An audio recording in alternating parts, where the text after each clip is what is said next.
युग करवट न्यूज़ में आप सभी का स्वागत है। दोस्तों, आप सभी की बहुत सारी प्रतिक्रियाएं आ रही है, जिसके लिए आपको बहुत बहुत धन्यवाद। आज हम बात करेंगे कोरोना और साथ में कुछ ऐसी खबरें जो पूरे देश में सुर्खियां बनी हुई है। आइए पहले बात करते हैं कोरोना की। कोरोना का कहर पूरी दुनिया में अब जारी है, अभी भी जारी है। अमेरिका में मौतों की संख्या 50,000 तक पहुंच रही है, और जबकि यूरोप में 1 लाख। कहाँ रुकेगा सर? देखिए, बड़ा गंभीर बात हो रही है कि ये कोरोना रुक नहीं पा रहा अभी, और लगातार मरीजों की संख्या बढ़ रही है। ये सही संकेत नहीं है। और भारत में भी आप देखिए कि लगातार जो है मरीजों की संख्या बढ़ रही है, मौतों की संख्या ही बढ़ रही है। और मुझे नहीं लगता कि 3 मई को शायद कुछ लॉकडाउन के बाद कुछ हमें राहत मिले। वैसे माननीय प्रधानमंत्री शायद इसमें 27 तारीख को फिर मुख्यमंत्रियों से बात करेंगे, उसके बाद कोई डिसाइड होगा। और सवाल ये है कि जब हमारे देश में 50 और 100 मरीज़ थे और संख्या जब कम थी मरने वालों की, तब हमने जो है वो 14 दिन का लॉकडाउन कर दिया था, फिर इसको बढ़ा दिया था। अब हमारे यहाँ संख्या बढ़ रही है, मौतों की संख्या ही बढ़ रही है, तो मुझे लगता नहीं कि हमारे पे कोई रास्ता लॉकडाउन के अलावा हो, और शायद हो सकता है कि शायद बढ़ाया जा सकता है। भारत में करीब 23,000 संक्रमित लोग अभी है, और 780 मौतों की संख्या हो गई है। इस बीच आज प्रधानमंत्री ने पंचायत प्रमुखों से बात की। उन्होंने कहा कि कोरोना ने हमें बहुत बड़ा सबक दिया है, हमें हर क्षेत्र में आत्मनिर्भर बनना है। प्रधानमंत्री के जो इन्होंने जो कहा है, उस पर आप क्या कहेंगे? नहीं, बिल्कुल सही बात है, इसमें कोई दो राय नहीं है। माननीय प्रधानमंत्री जी ने आज बात करी है इस पे विजय पंचायत दिवस पर। और ये बात सही है कि कहीं ना कहीं हमें आत्मनिर्भर तो बनाया है। और देखिए, जिस तरह भारत की स्थिति है आबादी के हिसाब से, उसके बाद पूरा देश जो है घरों में कैद हो गया है, और हम खुशी खुशी अभी तक सब कुछ बर्दाश्त कर रहे हैं, जबकि फाइनेंशियली भी हम लोग बड़ी प्रॉब्लम्स में आ सकते हैं। बट कहीं ना कहीं हमारे अंदर से जो है एक साहस तो है ही, भारतवासियों के अंदर एक जज्बा है, हम लड़ते हैं, हर तरीके से लड़ते हैं, और इस बीमारी से लड़ रहे हैं। तो आत्मनिर्भर तो बनाया है, लेकिन अभी इसको जो है हमें और लड़ना है। मुझे लगता है कि अभी आने वाले दिन जो हैं शायद हमें और ज़रूरत इस बात की है कि हम कुछ सावधानी बरतें, क्योंकि स्थितियां अभी ठीक नहीं दिखाई दे रही हैं। पूरे देश में कोरोना के खिलाफ जो जंग चल रही है, उस पे उत्तर प्रदेश में मुख्यमंत्री योगी आदित्यनाथ द्वारा जो उठाए जा रहे कदम, उनकी बहुत प्रशंसा हो रही है। आज मुख्यमंत्री ने हर जिले में कोरोना के संक्रमण पर नज़र रखने के लिए नोडल अधिकारियों की नियुक्ति कर दी है। पूरे देश में मेरे ख्याल से पहला ऐसा हुआ है कि हर जिले के लिए एक एक नोडल अधिकारी तैनात किए गए हैं। क्या कहेंगे सर?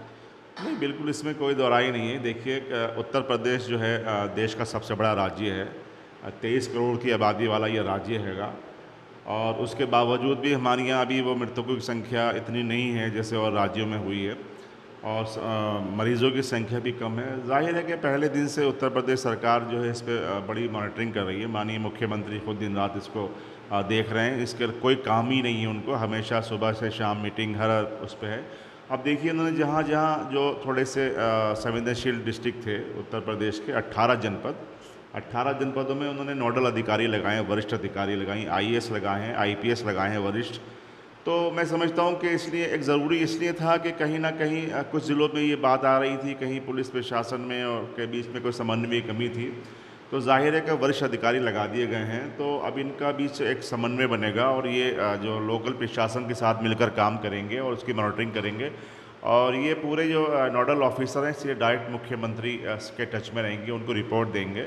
तो मुझे लगता है कि इसका ज़रूर असर पड़ेगा। और इसके अलावा जो ये हॉट स्पॉट्स हैं, जमातों वाले मामला है, और जो और सेंटर्स बने हैं वहाँ पे क्या कमियां हैं, क्या खामियां हैं, राशन बट रहा है नहीं बट रहा है, इसकी मॉनिटरिंग भी करेंगे। तो क्योंकि प्रशासन डीएमएसएस भी बड़ा भार था, हर चीज़ का था, वो फैसले लेने में कहीं ना कहीं उनको लगता था कि ऊपर अधिकारी से बात करते थे। अब नोडल अधिकारी आ गए हैं, तो एक उनको भी काम करने का मौका मिलेगा, और इससे एक अच्छा मुझे लगे कुछ आने वाले दिनों में हमें लगता है कि इसके कुछ राहत दिखाई देगी।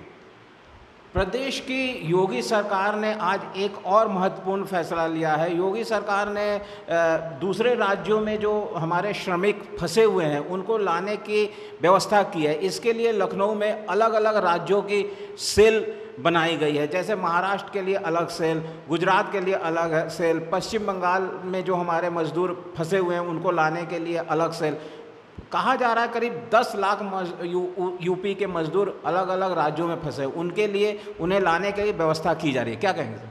नहीं, बहुत अच्छा प्रयास है और ये इसमें कोई दो राय नहीं है कि बहुत समस्या है, मज़दूरों में इतने फंसे हुए हैं, लोग बहुत परेशान हैं, फाइनेंशियली परेशान हैं, पारिवारिक परेशान हैं। तो अभी तक इस तरह के किसी राज्य ने कोई ऐसी पहल नहीं की थी। उत्तर प्रदेश के मुख्यमंत्री ने इसको बड़ी गंभीरता से लिया है और उन्होंने तमाम जो उनकी अपनी 11 मेंबर्स की टीम है उससे राय मशवरे करने के बाद उन्होंने ये कदम उठाया और मैं समझता हूँ ये बहुत अच्छा कदम है और इसकी सराहना की जानी चाहिए। अब जैसे लॉकडाउन के दूसरे चरण के ख़त्म होने में अब 1 सप्ताह रह गया है, तो मुख्यमंत्री का इस तरह का फैसला कहीं इस ओर संकेत तो नहीं दे रहा है कि 3 मई के बाद लॉकडाउन और बढ़ाया जा सकता है? नहीं, देखिए जिस तरह की सिचुएशन है और जैसे मरीज़ों की संख्या बढ़ रही है तो मुझे नहीं लगता कि 3 मई के बाद भी हमें शायद कुछ राहत मिले। हो सकता है कुछ और डिस्ट्रिक्ट में हो जाए, लेकिन जो 18 और 21 ज़िले हैं तो वहाँ पे तो शायद अभी इस तरह की राहत नहीं मिलेगी और हमें मेंटली तैयार रहना चाहिए कि लॉकडाउन जो है वो आगे बढ़ सकता है, क्योंकि इसके अलावा कोई रास्ता नहीं है। अब देखिए हॉटस्पॉट्स में जहाँ जहाँ हैं तो वहाँ राज्य सरकार ने वहाँ पर के मीडिया के जाने पर पाबंदी लगा दी है, क्योंकि वहाँ सिर्फ और केवल मेडिकल और ये राशन वाले ही जा पाएंगे। तो जितना भी हो सकेगा, जितना हम केयर कर सकते हैं, जितना लॉकडाउन का पालन कर लेंगे, उतनी जल्दी हम इस पर काबू कर लेंगे। जहाँ तक गाज़ियाबाद की बात है, अपुष्ट सूत्रों का कहना है कि 1-2 मामले और आए, लेकिन अभी उसका औपचारिक घोषणा नहीं हुई है। और कोरोना को रोकने के लिए जहाँ पे जैसे पूरे गाज़ियाबाद के लोग लॉकडाउन का पूरी तरह पालन कर रहे हैं, वहीं सामाजिक संगठन भी लोगों की मदद करने में आगे आ रहे हैं। आज कई जगह पर खाने की जगह पे टोकन दिया गया, आप भी वहाँ पे थे, क्या है सर? हाँ, नहीं, बिल्कुल। देखिए असल में सवाल ये है कि जहाँ भोजन वितरण होता है या राशन का वितरण होता है वहाँ सोशल डिस्टेंसिंग का जो है बिल्कुल ख़्याल नहीं रहता है और फिर लोग नहीं कर पाते उसको। तो इस वजह से ये अब तय हुआ है, जो सामाजिक संगठन है उन्होंने बहुत अच्छा, ये अग्रसेन रसोई और परमार्थ समिति, इन लोगों ने प्रयास किया है कि बाकायदा उन लोगों के कार्ड बना दिए गए हैं और उसमें तय हो गया है कि भाई आपके घर में कितने सदस्य हैं, वो एक व्यक्ति आएगा और अपने पूरे परिवार का भोजन लेकर चला जाएगा। तो इससे क्या है कि फिजिकल डिस्टेंसिंग मेंटेन होगी और जो भूखों को खाना ही मिलेगा। तो अच्छा प्रयास है और लगातार देखिए इसमें सामाजिक संगठन काम कर रहे हैं। सभी को मुबारकबाद है कि बहुत जी जान से लगे हुए हैं। जी, बहुत ही अच्छा प्रयास है कि अब लोगों को कार्ड दिया जा रहा है ताकि वो कभी भी आए और अपना राशन ले जाए। दोस्तों, कल एक खबर सुर्खियों में थी अर्नब गोस्वामी को लेकर। अर्नब गोस्वामी का एक अलग अंदाज होता है, एक अलग उसका ब्रांड ऑफ जर्नलिज्म होता है। पालघर में 2 साधुओं की हत्या के मामले में उन्होंने सोनिया गांधी की बहुत ज़्यादा खिंचाई की, उन पे बहुत गंभीर आरोप लगाए, जिसके लिए पूरे देश में 100 से अधिक FIR उनके खिलाफ दर्ज की गई है। क्या कहेंगे सर कल की घटनाओं को? देखिए असल में मैं आपको क्या बताऊं कि इस समय जिस तरह की मीडिया कुछ जिम्मेदारी निभा रहा है, वो एक अजीब तरह का माहौल है। और अर्नब गोस्वामी पर जो CI से हमला हुआ, वो कहीं ना कहीं इस बात का संकेत है कि जो मीडिया के लोग और ख़ासकर कुछ चैनल के लोग जब पार्टी के स्पोक्समैन की तरह बात करते हैं तो इस तरह की घटनाएं होती हैं। असल में हम लोग ये भूल गए हैं कि अगर हमारे पास कलम है या हमारे पास माइक है तो हम किसी की भी पकड़ी उछाल सकते हैं। ये नहीं होना चाहिए, क्योंकि अगर हमें मीडिया है, हमारे पास कलम है, हम तो हमें ये किसी ने कोई अधिकार नहीं दिया कि हम किसी की व्यक्तिगत जो है उसकी पकड़ी उछालें या उस व्यक्तिगत वो करें या किसी एक पार्टी का होकर बोलें। हमारा तो धर्म जो है, मीडिया का धर्म तो कलम है।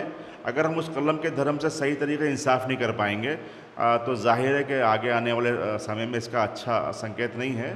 तो ये जो कुछ भी हुआ है वो मुकदमे दर्ज हो रहे हैं, वो तो पार्टी के लोग करा रहे हैं, लेकिन हमें कम से कम अपने दायरे को देखना चाहिए। और हम एक कलम के सिपाही है, हमारे लिए कोई धर्म नहीं है, कोई पार्टी नहीं है, कलम ही हमारा धर्म है। हमारे पर अगर हम निष्पक्ष नहीं रहेंगे और हम अगर किसी एक विशेष के प्रति या किसी के उस पार्टी के प्रति या किसी व्यक्ति के प्रति अगर हमारा कलम चलेगा, माइक चलेगा, चैनल बोलेगा, तो जाहिर है कि हम फिर कहाँ जवाब दे पाएंगे। आज एक मीडिया ही ऐसा एक ज़रिया है जिस पर लोग भरोसा करते हैं। तो इस हमें ये ख्याल रखना चाहिए कि जिस तरह लोग हम पे भरोसा करते हैं, उसको भरोसे को हमें ठेस नहीं पहुंचाना चाहिए। जी हाँ, हम कलम के सिपाही हैं और कलम का कोई धर्म नहीं होता है, कोई भेदभाव नहीं होता है। आइए बात करते हैं फिर से कोरोना पर। कोरोना का करीब भारत में 40 दिन हो गया और 40 दिन से पूरा देश बंद हो गया। हमने इससे पहले भी कई बार इसके आर्थिक असर पर बात करेंगे, आज फिर असर पर बात करेंगे। जैसा कि लग रहा था कि कुछ व्यापारिक गतिविधियां शुरू होगी, लेकिन जिस तरह से कोरोना के मामले बढ़ रहे हैं, लगता नहीं कि व्यापारिक गतिविधियां फिर से शुरू होगी। क्या देख रहे हैं सर? हाँ, मुझे नहीं लगता अभी कि ये आर्थिक स्थिति पटरी पर आएगी। आर्थिक स्थिति बहुत अभी ख़राब होने वाली है, और चाहे विदेशियों का मामला हो, चाहे हमारे भारत का मामला हो। देखिए, अमेरिका ने जो है वो तमाम पाबंदियां लगाई दी हैं, और वहाँ भी तय हो गया है कि शायद भारत में जो है 23% लोग नहीं भेज पाएंगे पैसा। तो हमें तो अभी आर्थिक स्थिति बहुत डामाडोल होने वाली है, और कुछ मुझे दिखाई भी नहीं दे रहा है। देखिए, घर में रहने से, उससे रहने से, अपीलों से सब अपनी जगह ठीक है, लेकिन कहीं ना कहीं सरकार को भी इस बारे में सोचना चाहिए कि जो आम तबका है, या कुछ राहत तो सरकार को, उद्योग को देना पड़ेगी। जब तक सरकार की तरफ से कोई राहत नहीं होगी तो लगता है कि स्थिति ठीक नहीं हो पाएगी। जी हाँ, उद्योग को फिर से पुराने स्वरूप में लाने के लिए सरकार को राहत पैकेज जरूर देना पड़ेगा, तभी हमारा उद्योग जगत फिर से पटरी पर आ सकता है। दोस्तों, कल से पवित्र रमज़ान का महीना शुरू हो रहा है। आप सभी को पवित्र रमज़ान महीने की ढेरों शुभकामनाएं। क्या कहेंगे सर, कोरोना के संक्रमण और इस भय के माहौल में रमज़ान का महीना क्या संदेश लेके आ रहा है? नहीं, जाहिर है कि इबादत करें लोग, और दुआ करें, अपने लिए करें, अपने मुल्क के लिए करें, हिंदुस्तान के लिए करें, कि हिंदुस्तान का हर रहने वाला शहरी, हमारा बाशिंदा, हमारा भाई, उसको सुकून मिले। और जितनी हो सके इसमें स्पेशल दुआएं करें रमज़ान में बैठकर, कि हमारे देश से जो है ये कोरोना जैसी बीमारी का ख़ात्मा हो जाए और भारत खुशहाल हो जाए। जैसे खुशहाल है, खुशहाल रहे और खुशहाल हो जाए। और मुझे उम्मीद है कि ऊपर वाले ने चाहा तो सब कुछ ठीक होगा। जी हाँ, हमारे प्रधान संपादक जी का मानना है कि ऊपर वाले ने चाहा तो सब कुछ ठीक हो जाएगा। कैमरामैन वरुण के साथ सुब्रत भट्टाचार्य, युग करवट के लिए।